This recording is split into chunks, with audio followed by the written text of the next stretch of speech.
The factory floor was filled with noise that wasn't the usual hum of machines, but the restless tapping of pens, the nervous shuffle of feet, and the low voices of 20 engineers gathered around a massive piece of equipment that had gone silent, a machine so advanced and so costly that its failure was like watching the heart of the company stop beating. And though every mind in the room was trained, educated, and paid to handle problems, this one machine had turned them into a circle of frustrated faces, each one throwing out guesses and theories that collapsed the moment they touched reality. Cables were checked, circuits examined, and lines of code rewritten on glowing screens. Yet nothing brought the machine back to life, and with every passing hour, the company bled money, orders piled up unfinished, and the manager paced with a growing sense of doom that pressed down on everyone like a weight too heavy to bear. The engineers, each proud of their years of training, were no longer whispering confidence but muttering doubt, their faces red with exhaustion, their hands blackened with grease and failure.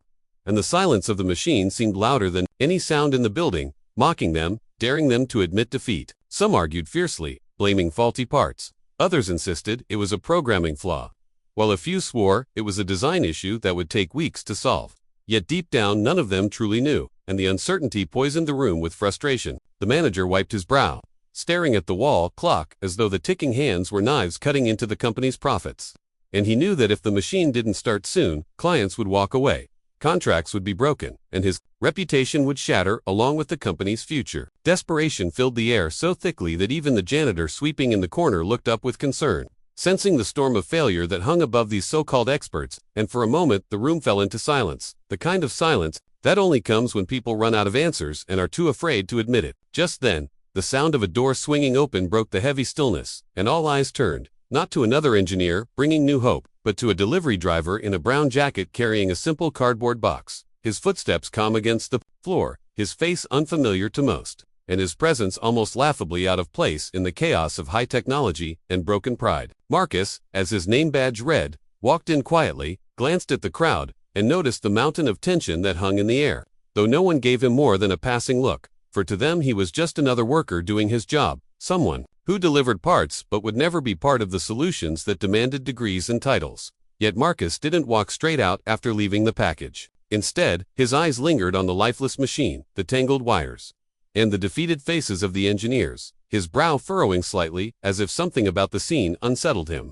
The manager, barely noticing, signed for the delivery with a distracted hand and muttered a thank you before turning back to his team, urging them once again to think harder, to check again, to try something new. But the same cycle repeated, and the machine remained stubbornly silent. Marcus set the box down, but instead of leaving, he stayed a moment longer, tilting his head as though studying the machine, and though no one cared, his silence was filled not with confusion but with thought, and if anyone had looked closely, they would have seen a flicker of recognition in his eyes, as if the problem that had paralyzed 20 experts was whispering something familiar to him. But of course, no one looked, no one cared, for to them he was invisible. Just another delivery man passing through, unaware of the pressure, unqualified to understand, and certainly unworthy of being heard. Still, the tension in the room was reaching a breaking point, and the suspense of whether the machine would ever work again hung over everyone like a rope pulled too tight, ready to snap. And the strange truth was that the only person in the room who saw the problem clearly wasn't one of the engineers at all, but the man standing quietly in the corner, waiting to see if courage would allow him to speak. Marcus stood in the corner longer than he had intended, his delivery complete, the signed paper tucked away, yet something inside him resisted leaving, for the machine in front of him was not just a broken object but a puzzle that whispered to him in a language he somehow understood, and though he told himself it was none of his business, his eyes kept drifting back, studying the thick wires, the blinking lights, the way the engineers moved around it in circles without direction. And the more he watched, the clearer it became that they were missing something small but critical. The room, however, was too loud with voices of authority to allow an outsider's whisper to slip in.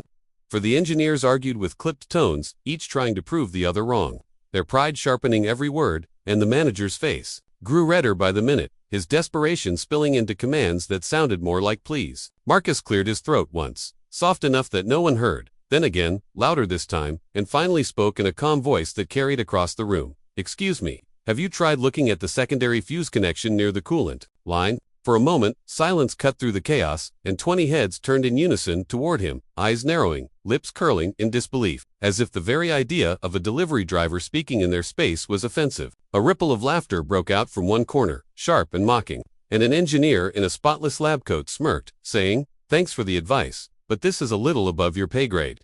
Another chimed in, "Yeah, don't worry, we've got it under control, though his tone betrayed that they very much did not. Marcus stood still, his face calm, his voice steady as he replied, "I didn't mean to offend. I've seen systems like this before. Sometimes it's the smallest part that causes the biggest problem." His words, simple and polite, hung in the air, but instead of gratitude, they met resistance. And another engineer shook his head dismissively, saying, "Look man, we've been at this for days. You think you can solve what 20 of us can't? Just deliver your boxers and leave the thinking to us." The laughter grew louder, some engineers exchanging smirks, and even the manager waved a hand impatiently, muttering, "Not now, please. We don't have time for jokes." Yet despite the wall of rejection, Marcus didn't back away. His eyes remained on the machine, and though he said nothing more, his quiet focus unsettled some of the younger engineers who, beneath their pride, felt a flicker of doubt. What if this stranger saw something they had overlooked? The atmosphere thickened with tension, the kind that comes when truth tries to push its way into a room but arrogance blocks the door. And the suspense built as Marcus stood his ground without raising his voice. A simple man with no authority daring to question those who lived by titles and degrees. A hush fell again, and in that hush the unspoken challenge lingered. Would they listen, or would they let their pride keep them blind? The moment was fragile, ready to tip either way, and though the laughter still echoed, there was an edge of nervousness to it now, because deep down, every person in that room knew that after days of failure, perhaps it wasn't impossible that the unexpected voice of a delivery driver might hold the answer they had been searching for. The laughter had faded into uneasy silence, yet the sting of dismissal still hung in the air, and Marcus, though he could have simply left, felt a pull inside him that refused to let him walk away. Because something about the machine called to him with a familiarity he could not ignore. So he drew a slow breath and, with quiet courage, said, "If you'll let me, I can try to fix it." The words were simple, but they dropped into the room like a stone in still water, sending ripples through every corner, and the engineers stared at him in disbelief, their faces twisting with shock that this man, this delivery driver, dared to step into their circle of expertise. One of them burst out laughing, shaking his head as if Marcus had told a joke, saying, "Oh, that's rich, you think you can fix what 20 engineers couldn't." Another scoffed, "This is a multi-million-dollar machine, not some broken radio in your garage." Yet Marcus didn't flinch, his eyes steady, his voice calm as he answered, "I've worked with systems like this before. I see things differently. All I ask is a chance." The tension in the room thickened, pride clashing with desperation. Because as much as they wanted to dismiss him, every second of failure cost the company money, and the manager, pacing with sweat on his brow, felt the weight of responsibility pressing harder with each tick of the clock. He looked from his exhausted engineers to the calm face of the delivery driver and for the first time saw not arrogance but quiet confidence. And, though the idea felt absurd, something inside him whispered that maybe absurdity was exactly what they needed. Still, hesitation ruled the room, and the engineers, embarrassed by their own defeat, argued fiercely that letting Marcus try would be reckless, a waste of precious time, a humiliation to their profession, and their voices rose in a storm of protest. But Marcus stood in the eye of it, not raising his tone, only waiting, as though he already knew that in the end, the truth would speak louder than pride. The suspense grew unbearable, each moment stretching longer, as if the machine itself was holding its breath to see what choice would be made. And finally, the manager, with a mix of frustration and daring, held up his hand to silence the room, and said, "Enough, we've tried everything else. Let him." Gasps followed, disbelief spilling from the engineers, some shaking their heads in anger, others throwing up their hands in surrender. But the decision was made, and all eyes turned back to Marcus, who walked toward the machine with slow, deliberate steps, his heart beat loud in his chest, not from fear of failure but from the weight of the chance he had been given. Whispers broke out among the onlookers, some muttering that this would be a disaster, others admitting in hushed tones that they were curious to see what would happen. And the suspense of the moment wrapped around them all like a rope drawn tight, ready to snap with either triumph or humiliation. Marcus reached the machine, placed a steady hand on its side as though greeting an old friend. And in that touch there was a calmness that none of the others had shown, a respect for the machine, rather than a battle against it.